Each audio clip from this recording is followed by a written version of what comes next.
Olá, meus queridos amigos, muito bom dia! Muito bom dia, gente, muito bom dia!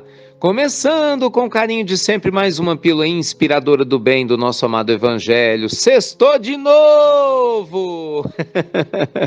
Graças a Deus, sextou novamente. Muito bem, gente. Hoje eu queria conversar com vocês sobre dar uma segunda chance. Qual de nós não precisa de uma segunda chance? Vamos lá. Provavelmente, se você faz análise íntima, e deve fazer, se você busca tua reforma íntima, e creio, deve buscar, você já deve ter percebido que mudar não é fácil. Julgar é simples, mudar não.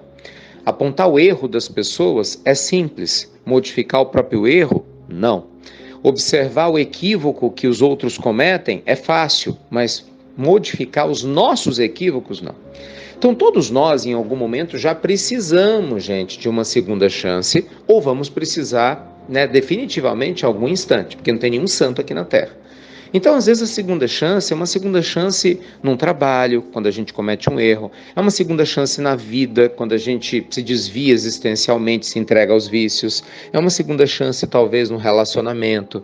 É uma segunda chance para ser um bom pai, uma melhor mãe. Às vezes, é uma segunda chance relacionada à aprendizagem. Você pede a Deus, Senhor, me dá tempo extra para eu aprender coisas novas, né? Às vezes, é uma segunda chance até na própria encarnação, né? Tem pessoas que não dão conta, de poder compreender algumas lições preciosas, quando estão prestes a desencarnar, rogam desesperadamente: meu Deus, eu não posso morrer agora, não é assim? Me dá uma segunda chance. Enfim, seja qual for o seu caso, acredite, todos nós estamos tendo uma segunda chance. Como que eu sei? Você está reencarnado. Meus amigos, todos nós estamos aqui nesse planeta reencarnados com uma outra chance, porque cada reencarnação não é uma segunda, uma terceira, uma quarta, sabe Deus, né? Uma quinta chance. Então, onde eu quero chegar? Procure ser uma pessoa mais sábia para aproveitar as oportunidades que a vida lhe dá, as chances que a vida lhe oferece. E, ao observar pessoas que se equivocam e que também precisam de apoio na sua recuperação, cuidado para não ser intransigente.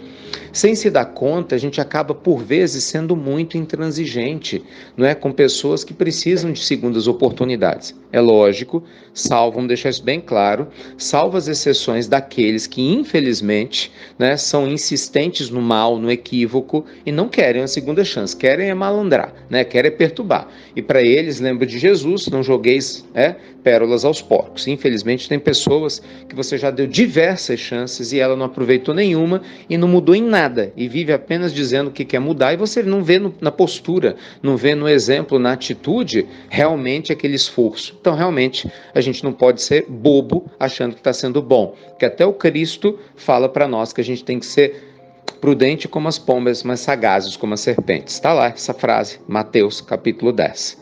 Bem, dito isso, tirado essa exceção, permita que outras pessoas aprendam com você, que tem uma segunda chance, para que nós também tenhamos, gente? Porque, eu olho para mim quantas coisas no passado que eu não fiz de uma maneira legal e a vida me deu uma segunda chance, em diversos níveis, Segunda chances profissionais, de aprendizagem, na parte espiritual, existencial. Eu agradeço a Deus todo dia, Ele me dá a oportunidade de estar aqui, por exemplo, com vocês, gravando essas pílulas, no Evangelho no Lar, no tratamento espiritual, trabalhando com as pessoas com as quais eu tenho a honra de poder trabalhar, de aprender com vocês. Para mim isso não é uma segunda, Deus, 15ª chance, vai saber, quantas bobagens que eu já fiz lá atrás, e Deus permite, através da reencarnação e da eternidade da vida, que a gente esteja aqui. Então, quem sou eu para dizer que você não vai ter uma segunda chance? Então, presta atenção, cuida, valoriza, não desperdiça essa existência,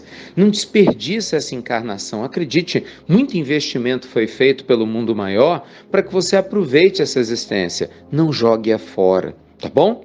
Espero que o Evangelho seja sempre tua bússola, que o otimismo seja sempre teu guia, que o autoconhecimento, a estrutura segura para evitar que você se perca no meio de formas de viver inadequadas, tá? Muita luz e paz. Obrigado a você que compartilha as pílulas inspiradoras do bem. Luz e paz e até breve. Até muito, meus amigos. Muito breve.